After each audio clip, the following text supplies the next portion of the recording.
Are we live? Looks like we are. Excellent connection. Alright, let's go. Yo. Hi everyone. Today we're gonna talk about, once again, Andor. I mean, this show is just, you can hear in my background as well the video or the audio of it's from Andor, right? And I'm like so fascinated by it. Not only fascinated, I'm like absolutely blown away by it. And one second, let me do something. 1 second.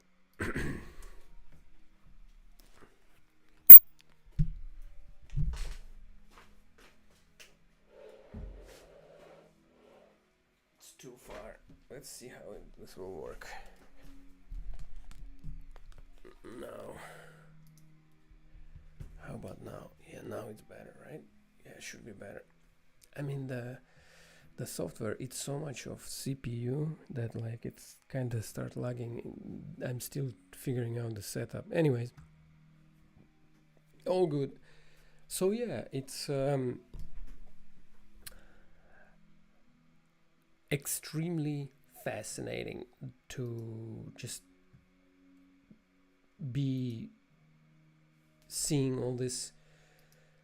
I watched so many reviews and different angles of the Andor, and it's pretty incredible the level of analysis, and also like the how much some people are just they just have this talent of like digging and seeing things. I, for example, when I watch, I have to say, when I listen to some of those people, I'm like, man,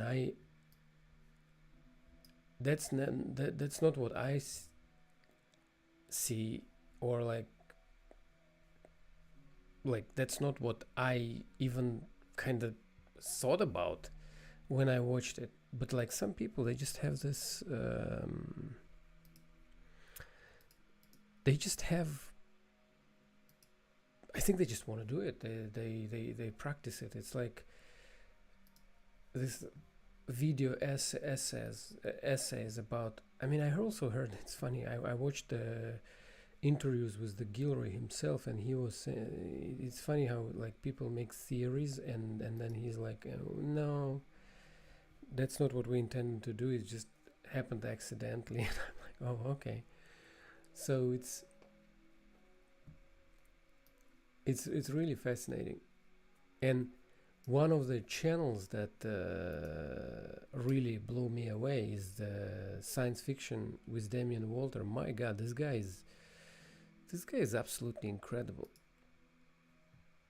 1 second, it's lagging so bad. At least I'm not lagging. The browser takes so much space. Kind of surprising.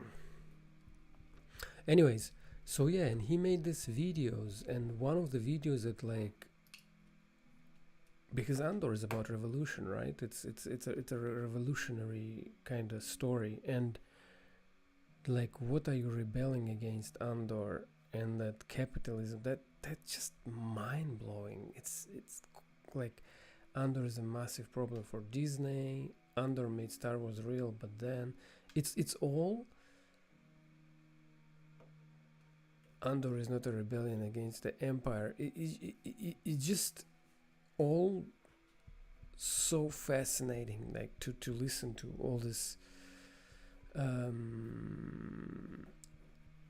analysis. I mean, all analysis that he makes are pretty incredible, not gonna lie. And it's just the way that Disney allowed the show to happen is just quite mind-blowing to me. because it's so prescient. It's like fits so well the problems that we are facing right now, and I guess problems are the same all the time, and it's just, like history doesn't repeat, history rhymes. That cliche, but it's true. And one of the things that blew me away in Andor is the after rewatching it and rewatching it, I could relate to main characters so well. And I was thinking, why? It's like, how they try all this like things that outrage people, like, and they say it's woke stuff and blah blah blah, like inclusion stuff and like DIA, diversity, and but I think Andor did it better than anyone, maybe without even trying to do it, and that's the way you do it. You do it by just telling the real story, and through character development you just show, like, I mean, and that's why, as someone who is also experienced certain type of problems, that like being a non-white, let me put it this way, in a white society has its own challenges, and I'm not like playing a victim, but like watching it, I just was thinking, like, later, after like listening to all the others people analysis, I'm like, why do I can understand Andor so well, like his development. And it just, like, the first scene that he has, he always like stumbles into problems stumble into him, like he just walks and cops start harassing him. For some people it might look like that's a not real situation. It is a very real situation. Like, if you are not the nationality or race or like that is dominant in the country that you live, the authorities in that country will harass you. And it's not like inherently empire thing. It just happens anywhere, and it happened to me, and I remember, like, you do nothing wrong, and just like they just look at you like because you look certain way, you are a trouble most likely. And so for me it was like oxygen. For me it was like normal, until like later on I realized that it's not normal, because I thought always that it's like I was just kind of conditioned to accept it.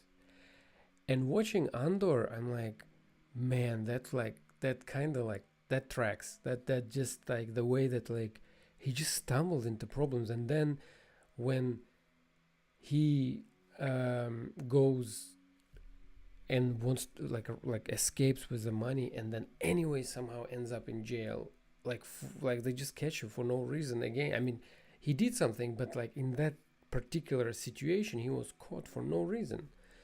And this also tracks. It's like, and the way he is, the way he's so kind of like kind of has this James Bond features, like superhero features. It's survival. It's a survival instinct. When you consistently from your birth like kind of cornered and always like have to like escape and have to like avoid, like just it makes you more resilient by default. It's like if everyone else has the gravity of 1g, you have it like at least 2. And when the gravity, you have heavier gravity, you're stronger because you deal with the heavier kind of obstacles. And it's you have to, in order to survive, you have to be stronger, and so you become stronger, and it's built in. It's not something you want, it's just you have to, and to survive. And that's what happened to him, and that's why he's so good at like avoiding and like surviving. And because he was survivor all his life, he was practicing it, he mastered it, let me put it this way. Unintentionally, he spent 10,000 hours on survival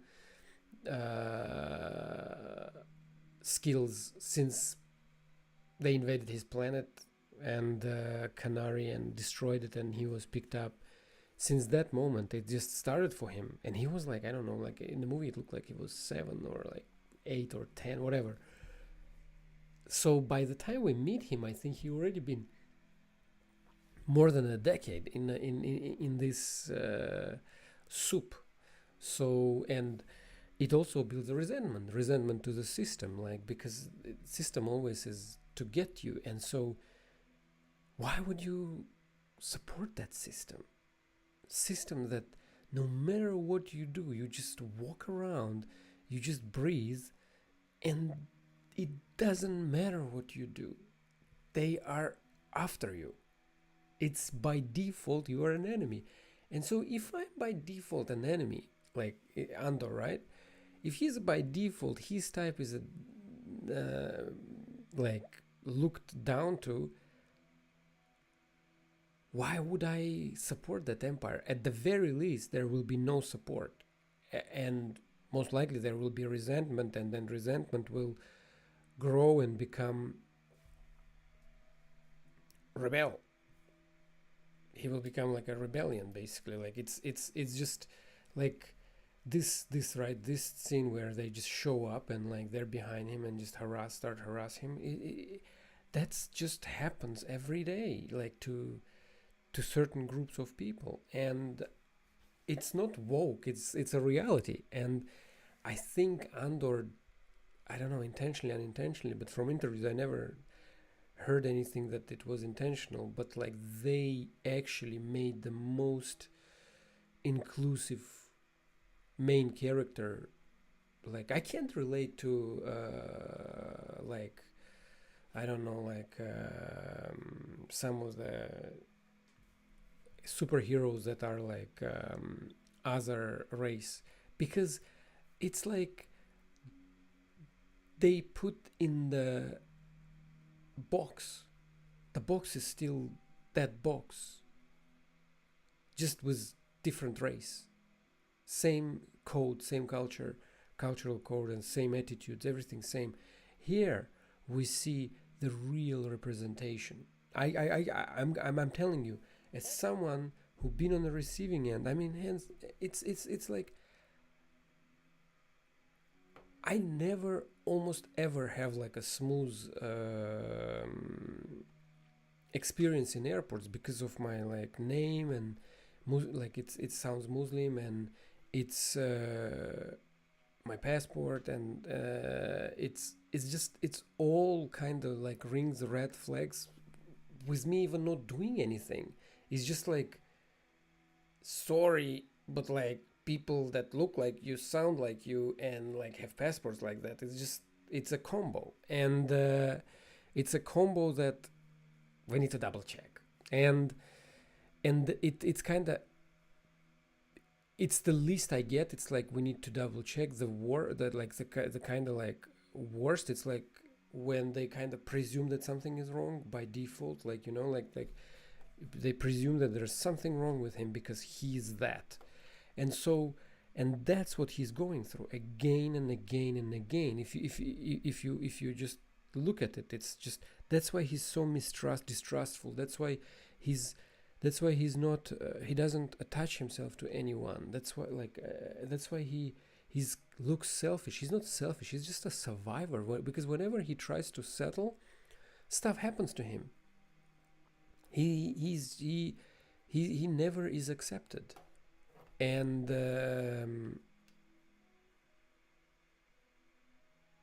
it makes him strong. That builds character, basically. That pressure builds character. And Same as like with metal, how you make like a stronger metal, you melt it and then beat it up and then you make a sword out of it. So same here. And so I know there is like this force introduced in the end in the second season. Spoilers alert! But like I not necessarily kind of liked it because it cheapens. It makes you think that they didn't understand actually. Because yeah, I see what they like. Probably like the fact that he shows up in all these crazy places that are so important to the story is weird to be just a coincidence. He clearly is special. But I think what I'm trying to get at is the fact that like his skills and his strengths, that like basically he can get out of any situation, and he can get in and get out alive in almost any situation that is looks incredibly crazy, is due to the fact that like he lived in this type of pressure situation all his life. He goes out and they just like harass him for no reason all the time. Is by just because of who he is, what he represents. It doesn't matter if he did anything wrong. So it's like, you know how Bane says in Dark Knight Rises that like, oh, you think darkness is your ally? I am born in darkness and I grew up in darkness. So that's what Andor is. Like he grew up, he unlike Bane, he kind of doesn't embrace it and enjoy it, but he actually wants this. He wants it to stop. He wants safe life. He wants to quit. First, he wants to quit that when escape. He tries to escape somewhere where he's not harassed, where he can just relax. And surprise, surprise, he can. He gets caught and imprisoned, and then he joins the rebellion, and then he tries to quit the rebellion, but it also like he can't quit it because it's just keep happening to him. It's like it's almost becomes like self-fulfilling prophecy in a way, because it's just like he also, I think when you are so much in trouble all the time, I know from like people, like certain people I know, that like it kind of almost, you don't know the other way and you crave problems. I'm sure you know some people maybe that are like all the time find ways to be upset, or like just find ways to kind of get that fix, get the emotions that they're so used to, and they, and like whatever it is, adrenaline. I skydive. Like I if it's like I like negativity, just find negativity everywhere. Like everything is bad, everyone is dying, everyone is gonna die, and this type of stuff. So yeah, and in his situation, it's about being. He just wants stability. But the problem is, his life was so unstable that he almost is kind of addicted, and in like unconsciously, to the instability. And what is there, like what type of activity provides constant unstable environment is being freaking rebellion. Because like, and not only that, he's like in the like he's basically like the tip of that movement. Like he is front line. He goes like as a reconnaissance, or like he's basically, he does all the crazy stuff, the most unsafe stuff. And so yeah, it's, I really feel kind of like that I can relate to him as a character the most in this show. And he's a perfect, it's a perfect execution. And I think this topic is not unpacked enough, how Andor actually does the inclusivity, this desire to be inclusive, right, in the shows, that is actually the most inclusive things. I mean, for the first time, I see a character that is the main character and that I totally understand. I totally understand how he get where he get, why he's where he is, why he ended up the way he ended up. There were no escape for him because he just like he grew up in this unstable. I mean, there would be if he escaped and they wouldn't like kind of harass him and grab him back in, probably, but not in this world. He would be there's the empire's grip would be stronger and stronger and stronger, and the problem for him is that he's of a look, gender, age, like that is a red flag. You and an empire, because it's a oppression is other face of like insecurity, right? And because it's so insecure, and it becomes, it just like catches everything it can, whatever it looks like, when it, especially when it feels a little bit resentment, because it knows that like if they all rise, we lose because the masses will win. They catch everyone without filter. I mean, there is a filter, but the filter is like, I mean, the filter is not guilty, not guilty. The filter is like, you look certain way, and you look certain way, and we saw you in a wrong time in a wrong place, and that is yes, that is like authoritarian and like all those things, n words, and like from the ideology that prevailed on one side of in Second World War, but it is it exists almost in every country that is authoritarian, and there are I can give you example of small ones, big ones, and it's just wherever like government wants to impose themselves. I mean, you will have it. Like, I mean, it's. I remember when I learned about like someone told me like Google Drive While Black, and I did, and I was like, oh my god, and the same stuff is like it's in other countries too. It's you go to like, I don't know, some, I know because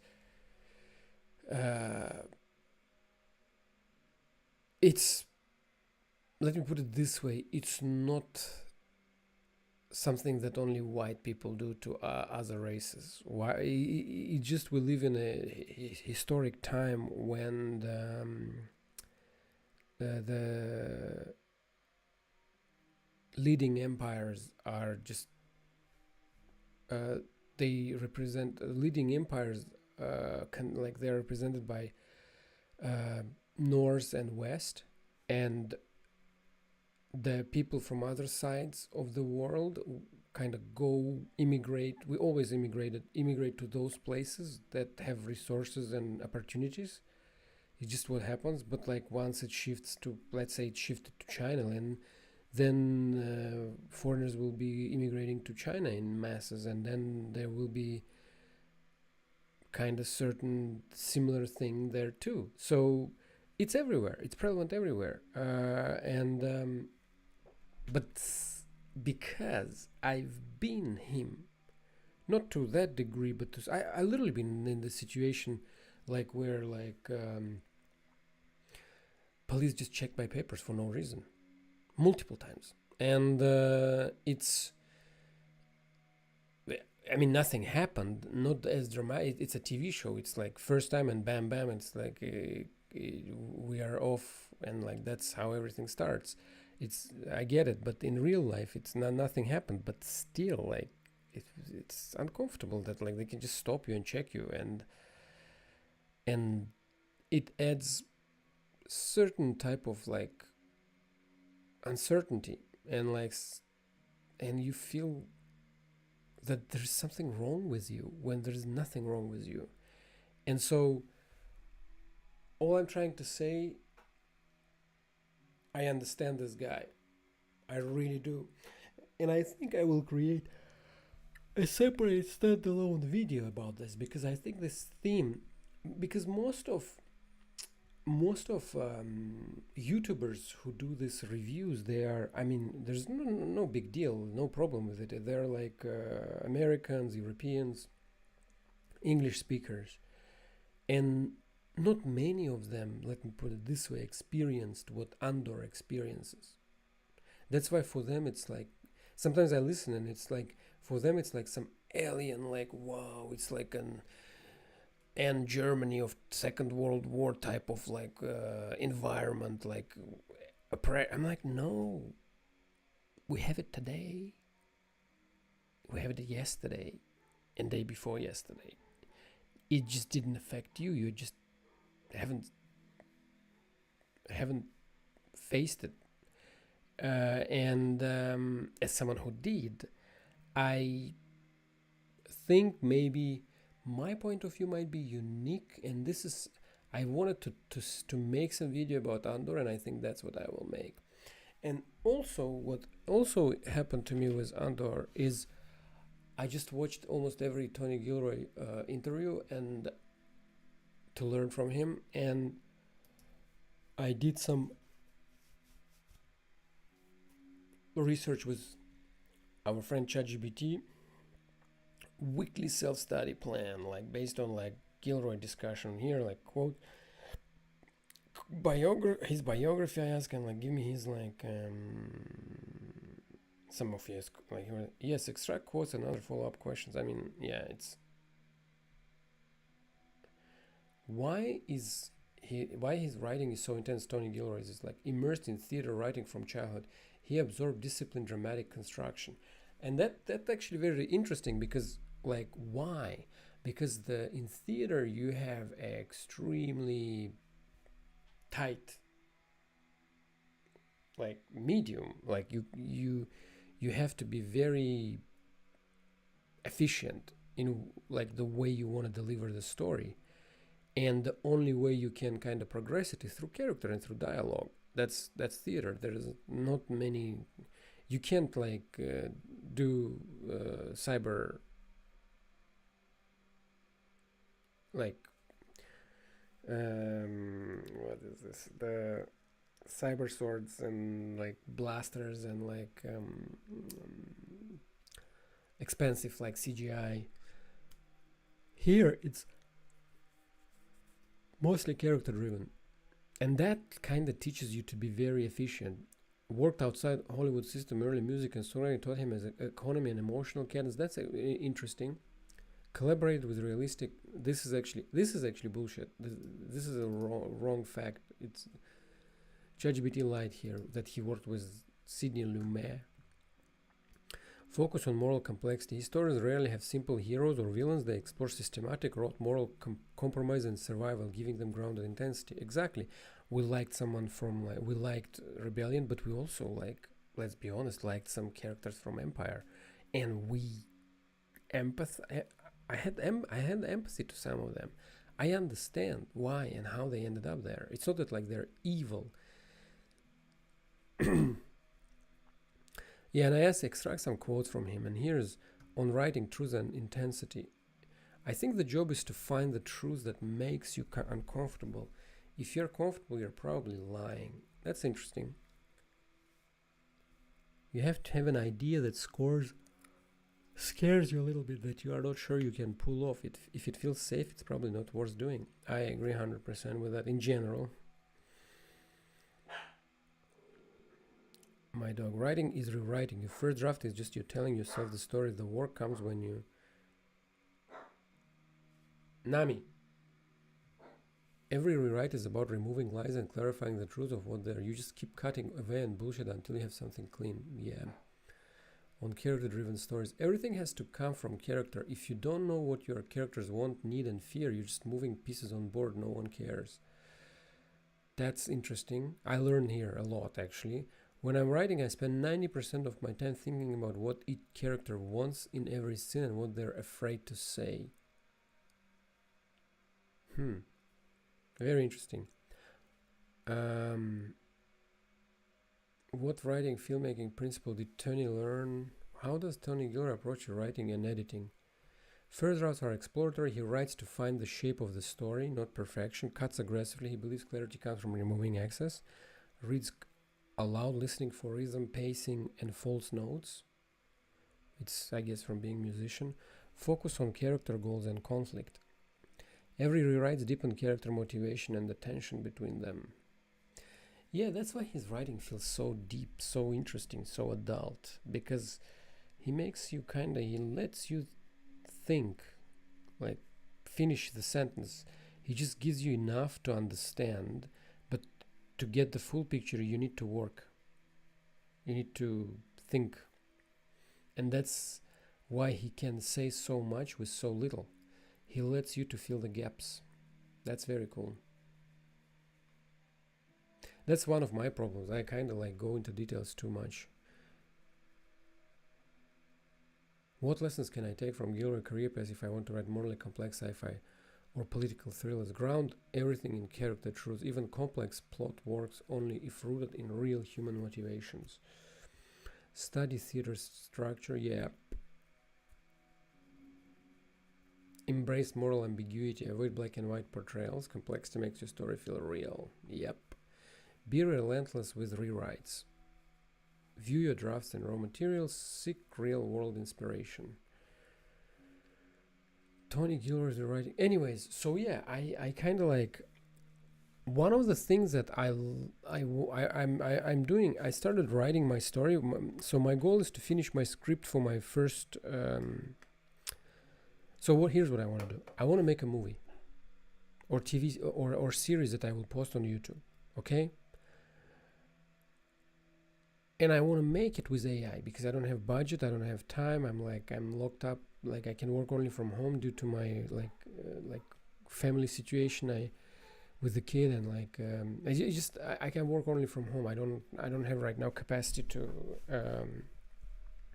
and connections or budget, but I have AI, and I couldn't care less of what people think. I'm gonna use AI to make my story, and it will be prototype MVP, minimal viable product. So to make it, I plan to write the script, to finish the script in July. Then I'm gonna in parallel work on the world, world building, and I have here I have all this.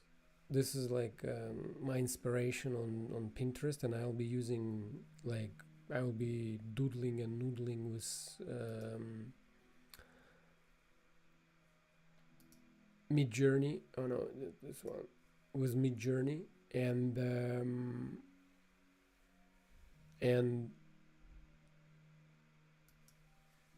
so this will help me to create the scenery, and then I will write the story in parallel, make a scene, and then it will all come together. I'm not sure how I'm gonna do the dialogues and stuff, the characters, the actors.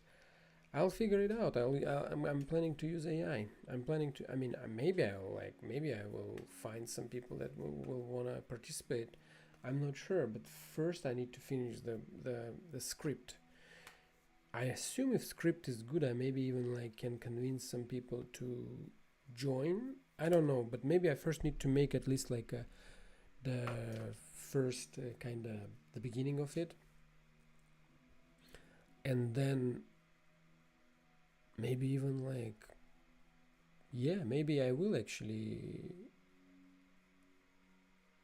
talk as some beginners into participating in it. But I guess to get them, I need the script, and I need the first something created. And yeah, my goal to finish that by end of the year.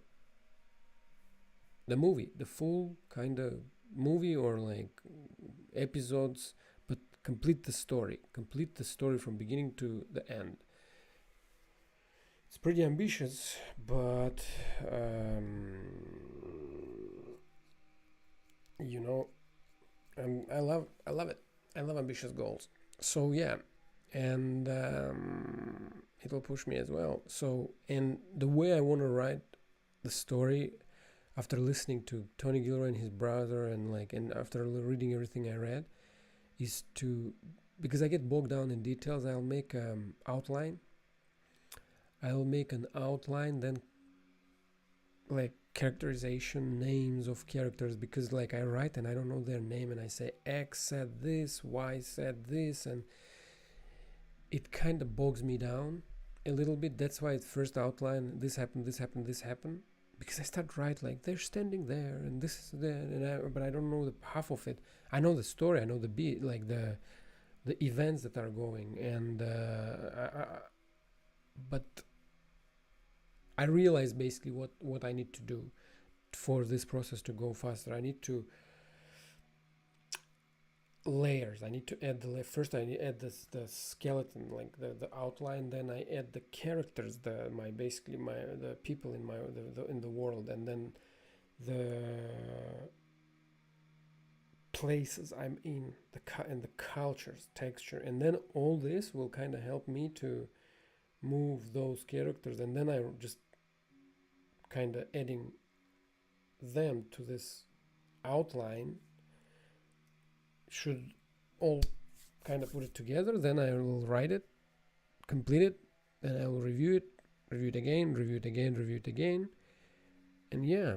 And while I'll be doing it, because I will be doing the places, the textures, the cultures, I will come up with, I'm sure, the style for, because it will be AI generated, and yeah, it'll be really cool. And yeah, I actually like talking about this. I got kind of excited, and yeah, that's what I'm gonna do. I'm gonna crush it. I'm gonna crush it. I believe in myself. All right, that's the stream. That's a stream, and it was actually really a great stream. I liked it, and yeah, if you haven't watched Andor, watch Andor.